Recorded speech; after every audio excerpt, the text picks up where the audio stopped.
Hai, perkenalkan nama saya Syalominta Sefira Lotolung, NIM 2006110408. Pada saat ini saya akan membahas mengenai sewa guna usaha dalam perencanaan pajak. Nah, sebelum kita membahas lebih jauh mengenai sewa guna usaha dalam perencanaan pajak, apa sih itu sewa guna usaha? Jadi, sewa guna usaha atau leasing adalah kegiatan pembiayaan dalam bentuk penyediaan barang modal, baik secara sewa guna usaha dengan hak opsi maupun sewa guna usaha tanpa hak opsi, untuk digunakan oleh lisi selama jangka waktu tertentu berdasarkan pembayaran secara berkala. Sekarang kita masuk dalam perbedaan lesi dan lesor. Lesi adalah perusahaan atau perorangan yang menggunakan barang modal dengan pembiayaan dari lesor. Lesi dilarang menyewa guna usahakan kembali barang modal yang disewa guna usaha kepada pihak lain. Sedangkan lesor adalah perusahaan pembiayaan atau perusahaan sewa guna usaha yang telah memperoleh izin usaha dari Menteri Keuangan dan melakukan kegiatan sewa guna usaha. Lesor hanya diperkenankan memberikan pembiayaan barang modal kepada lesi yang telah memiliki NPWP, mempunyai kegiatan usaha dan atau pekerjaan bebas. Selanjutnya, kegiatan sewa guna usaha. Kegiatan sewa guna usaha dapat dilakukan secara yang pertama, sewa guna usaha dengan hak opsi, di mana lesi pada akhir kontrak mempunyai hak opsi untuk membeli objek leasing. Yang kedua, sewa guna usaha tanpa hak opsi, di mana lisi tidak mempunyai hak opsi. Opsi di sini merupakan hak lisi untuk memberi barang modal yang disewa guna usaha atau memperpanjang jangka waktu perjanjian sewa guna usaha. Nah, selanjutnya terdapat kriteria financial lease. Yang pertama, jumlah pembayaran selama masa sewa guna usaha pertama ditambah dengan nilai sisa barang modal harus dapat menutup harga perolehan barang modal dan keuntungan lesor. Dan yang kedua, masa sewa guna usaha sekurang-kurangnya 2 tahun untuk barang modal kelompok 1, 3 tahun untuk barang modal kelompok 2 dan 3, dan 7 tahun untuk barang modal kelompok bangunan. Dan yang ketiga, perjanjian sewa guna usaha memuat ketentuan mengenai opsi bagi lesi. Nah, selain itu terdapat juga kriteria operating lease.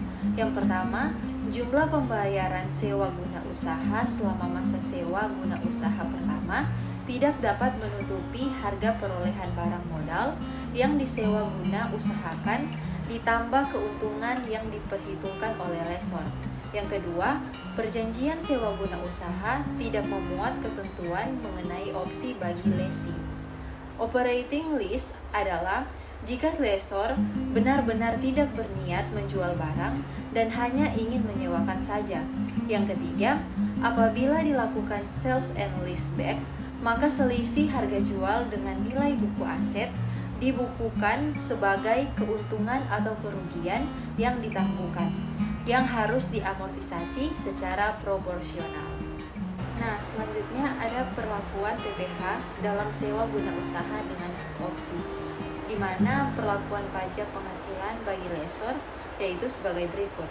Yang pertama, penghasilan lesor yang dikenakan pajak penghasilan adalah sebagian dari pembayaran sewa guna usaha dengan hak opsi yang berupa imbalan jasa sewa guna usaha. Yang kedua, lesor tidak boleh menyusutkan atas barang modal yang disewa guna usahakan dengan hak opsi. Dan yang ketiga, dalam hal masa sewa guna usaha lebih pendek dari masa yang ditentukan, Direktur Jenderal Pajak melakukan koreksi atas pengakuan penghasilan pihak lesor. Selain itu, terdapat juga perlakuan pajak penghasilan bagi lesi, yaitu yang pertama, selama masa sewa guna usaha, lesi tidak boleh melakukan penyusutan atas barang modal yang disewa guna usaha sampai saat lesi menggunakan hak opsi untuk membeli. Yang kedua, setelah lesi menggunakan hak opsi untuk membeli barang modal tersebut, lesi melakukan penyusutan dan dasar penyusutannya adalah nilai sisa barang modal yang bersangkutan Dan yang ketiga, pembayaran sewa guna usaha yang dibayar atau terutang oleh lesi, kecuali pembebanan atas tanah, merupakan biaya yang dapat dikurangkan dari penghasilan bruto lesi sepanjang transaksi sewa guna usaha tersebut.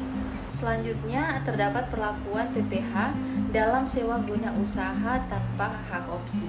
Dalam lesi, terdapat pembayaran sewa guna usaha tanpa hak opsi yang dibayar atau terutang oleh lesi adalah biaya yang dapat dikurangkan dari penghasilan bruto. Juga, lesi wajib memotong pajak penghasilan pasal 23 atas pembayaran sewa guna usaha tanpa hak opsi yang dibayarkan atau terutang kepada lesor. Dan dalam lesor, seluruh pembayaran sewa guna usaha tanpa hak opsi yang diterima atau diperoleh lesor merupakan objek pajak penghasilan. Kemudian, lesor membebankan biaya penyusutan atas barang modal yang disewa guna usahakan tanpa hak opsi. Nah, selanjutnya kita masuk dalam pembahasan yang terakhir, yaitu mengenai perencanaan pajak leasing. Perencanaan pajak dapat kita gunakan untuk aktiva tetap yang baru akan dibeli maupun aktiva tetap yang sudah dimiliki. Untuk aktiva tetap yang baru akan dibeli, pertimbangannya adalah beli langsung atau melalui leasing. Sedangkan untuk aktiva tetap yang sudah dimiliki, pertimbangannya adalah mempertahankannya, merevaluasi atau jual, dan disewa guna usaha kembali atau sales and leaseback. Hal pokok yang perlu diperhatikan dalam perencanaan pajak untuk hal ini antara lain yaitu yang pertama, apabila membeli secara langsung, maka jumlah yang dapat dibiayakan dalam rangka menghitung penghasilan kena pajak adalah biaya penyusutan. Yang kedua, besarnya biaya penyusutan antara lain ditentukan oleh metode penyusutan dan umur ekonomis yang telah ditetapkan oleh peraturan perpajakan. Yang ketiga, apabila membeli secara sewa guna usaha, maka semua biaya yang dikeluarkan untuk membayar sewa guna usaha tersebut dapat dibiayakan pada tahun yang bersangkutan. Demikianlah video pembelajaran saya mengenai sewa guna usaha dalam perencanaan pajak. Kiranya video pembelajaran ini dapat bermanfaat bagi kita semua. Terima kasih.